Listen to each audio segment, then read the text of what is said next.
And yesterday, Ed Skrein announced that he would be dropping out of the Hellboy reboot in the wake of an outcry over his casting as Major Ben Daimio, who in the comic books is of Asian descent. The controversy came soon after his casting, with many calling it another example of Hollywood whitewashing a character. After the mounting objections reached his ears, Skrein released a statement saying he would be exiting the role. Here's a small snippet of what he wrote.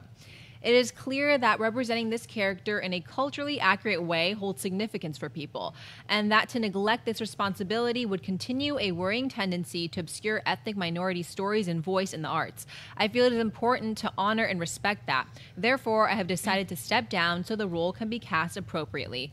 Mark, what do you think about Ed Skrein's decision to drop out of Hellboy? I think Ed Skrein stepped up. I think that this is a very sensitive issue that people are being enlightened to in the year 2017. We've seen this in the past. Tilda Swinton got a lot of flack when she signed on for the role and in Doctor Strange, and I think that it could be something that is potentially harmful to an actor's career, not necessarily taking on the role, but it's all the aftermath when you have people constantly asking you questions. So I think for personal reasons, Ed Skrein did it smartly, and I also think that politically and socially, this shows that he does have a conscience, and I don't pin a lot of blame on everybody with Hellboy. I think that they wanted to go after Ed Skrein for something, and if it didn't work out there, then that's fine. But I think this is great because it is a white dude who is bringing this to light. I think it's great to have more voices that are saying we need to step up and we need to be better. Maybe it wasn't always the case in Hollywood, but I think right now, with every way that you can communicate with people all around the world, if you have a role like this, you should cast it and be culturally sensitive to the way you cast it. So Ed Skrein, I take my hat off to you, and I didn't get a great haircut, but I step up, and I think that this is something good. John Schnepp, what's your... Huh. This is a very interesting take on the so-called casting in Hollywood. So, first of all, comparing it to the Ancient One is actually very interesting because the character is from Tibet, and Marvel had the issue of if they cast a Tibetan actor, it would upset China and it wouldn't be released in China. And if they cast a Chinese person, they would be basically accused of casting it with the wrong ethnicity or nationality. And so the Marvel decided, since they were gonna get flack anyways, they just gender bent the character, and also cast Tilda Swinton, who is not a bad actor. But comparing it to this instance of where Ed Klein got cast in a role, and now you're applauding this, that is very interesting, considering all the actors and roles and characters that have been blackwashed the last few years, and Collider and everyone else just applauding this with by saying it is progressive when it goes the other way. Dark Tower had Idris Elba as the main character, even though it is specifically said in that in the book from that he is supposed to look like Clint Eastwood. And you also have Will Smith, who is black as Deadshot. You have Mary Jane in Spider-Man Homecoming. You have even in TV shows, Iris has become black now. Starfire has become black now in DC. And I mean, Nick Fury became suddenly black in the movies. And you have these characters that get cast by other ethnicities. Hell, you can even go in another movie, Thor. We have Heimdall in which my ancestors wrote that he was white, and you have several of the characters in the Marvel comics that have different ethnicities compared to what the source material is from. So I think it's very interesting that they applaud this guy basically having white guilt and just Scarlett Johansson being cast as in Ghost in the Shell as the main role, even though the only thing Japanese about that character was the brain, but the looks were never supposed to be Asian or Japanese. So I find it really freaking hypocritical from these people who applaud this stuff and think it's progressive somehow. So let's continue with the video. Your thoughts? Yeah, I think especially after the aftermath of a film like Ghost in the Shell, I think it's really important for if Hollywood producers aren't going to take note, and then it's cool that actors are. So I think it's empowering everyone who's part of the game of making films and television to step up and be aware of this kind of stuff. So I'm all for it. Thanks to Ed. Yeah, and it's interesting to see people who like this is a very sensitive issue, but this is political and it's social. This is a movie issue too. We're actually talking about movies right now, and I know that sometimes you turn on movie talk, you just want to escape from everything else going on in the world, and you just want to argue about who is the cooler costume, Batman or Iron Man. And here we have the example of Ghost in the Shell argument, where, again, as I said, the only thing Asian or Japanese of that character is basically the brain. Everything else is a cyborg or droid shell, just protecting what is left of the human side, which is the brain. And then Mark Ellis here is saying something very interesting, is that these are just movies, but we want to talk about political stuff because they're part of the conversation, and they are the only ones saying this stuff. It's the media, like the Collider crew, and it's also people like Kathleen Kennedy that are actually saying this stuff, that people want inclusion and diversity and cultural Marxism, affirmative action, but only when it is minorities in the West. But nobody from the social justice crowd, from these people, are advocating representation in Asian cinema, like the Chinese cinema, where there are basically just Asian dudes, or let's say in Bollywood or in Nollywood in Africa. So these people are such hypocrites just because the US are the biggest producers of movies, and they are the only ones that have to adhere to these rules. I'm just so sick of this hypocrisy, and they use selective arguments which aren't even that good, and use them to basically shut down people. Oh, it's just movies, but these conversations and actions aren't important. What is important at the end of the day: make movies people want, and even make movies people realize they didn't want. Let's say like Avatar, that was an original IP, even though it followed Dancing with the Wolves quite a lot. It was something different, and people viewed it so much they crossed the $2 billion mark. So saying that we only want this because we want representation is bollocks, because they only speak for themselves, nobody else. Just themselves, the media, and the social justice crowd in the film industry.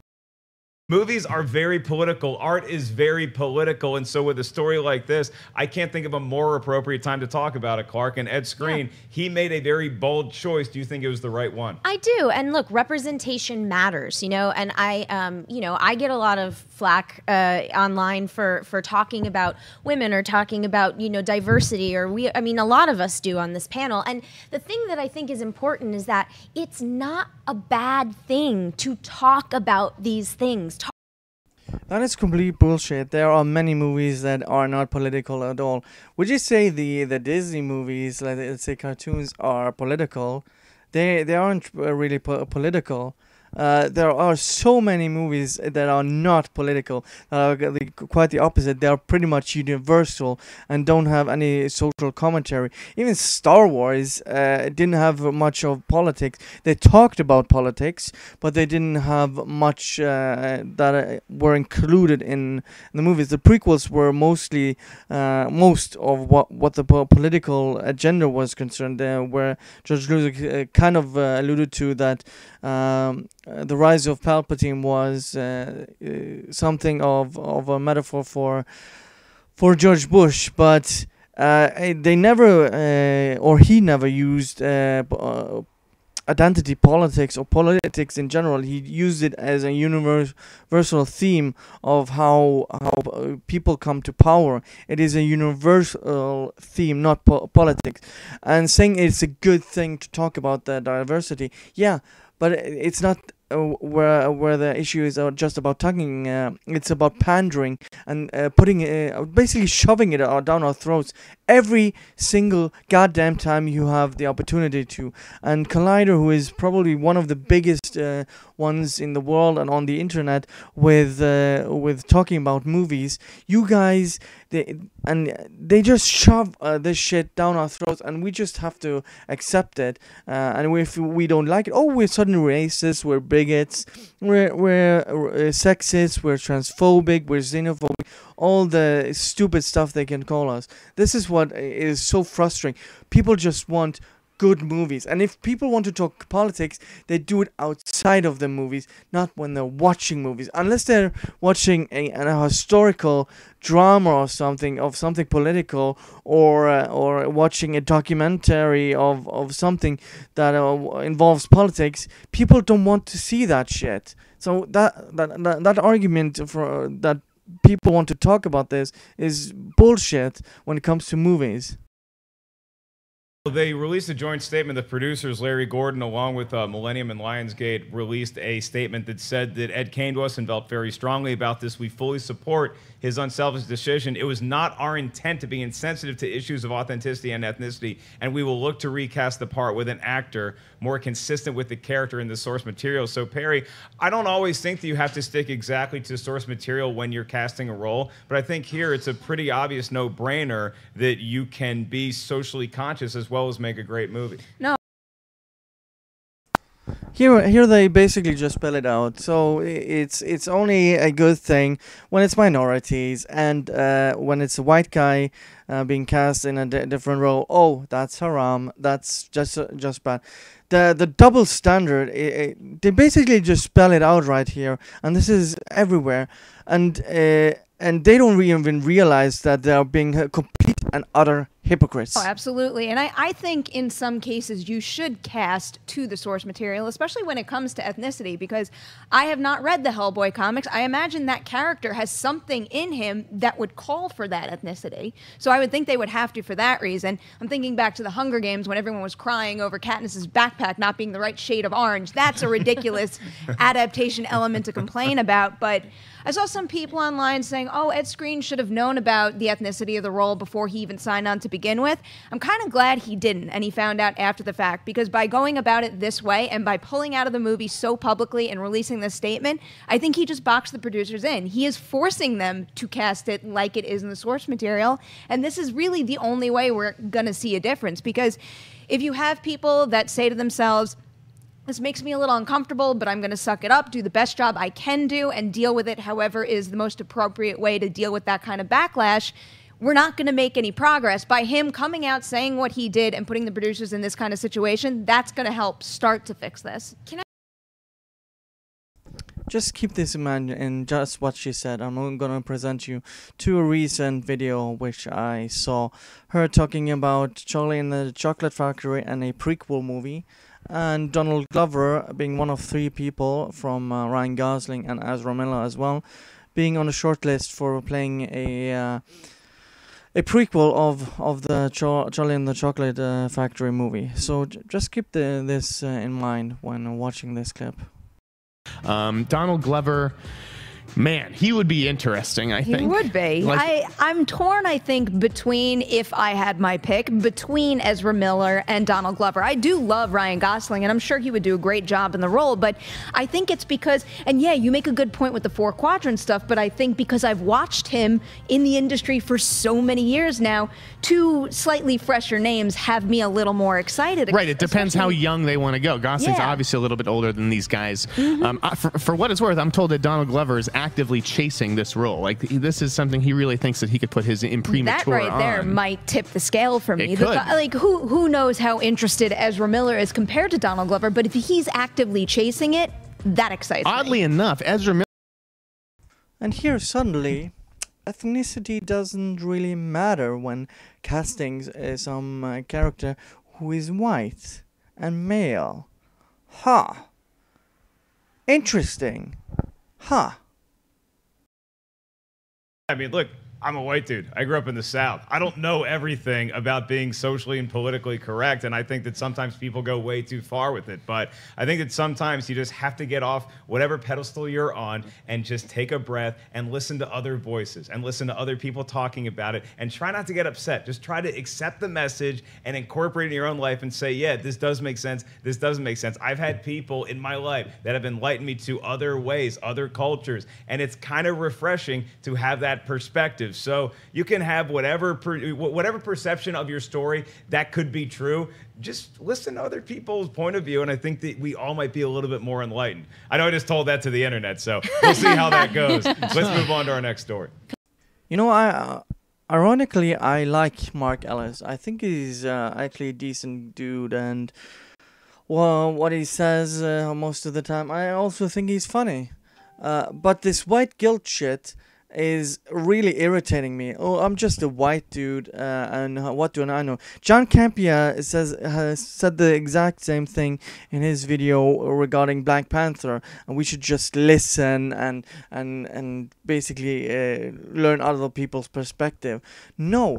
And accepting the message for this stuff. No, the condescension, and just the hypocrisy from these people is what makes people not want to watch movies, not want to listen to these people, and just whatever happened to making a decent movie? Because there are these channels that are getting popular now with world-class bullshitters, Geeks and Gamers, John Talks Star Wars, and other channels that are getting an audience right now because they are saying something different to what everyone else is saying, because people are sick of hearing this shit, especially the white people who are constantly shoved down their throats with this message of having this white guilt, accepting everything, just listening to everything else, like listen and believe, this mentality. And we're sick of this shit. People no longer want to watch these movies and listen to these people because it gets really fucking old. Yeah, so that's basically what I had. Let me know if you liked this video. I'm trying to work on more of these type of response videos. So yeah, thank you guys for watching, and see you guys next time. Bye.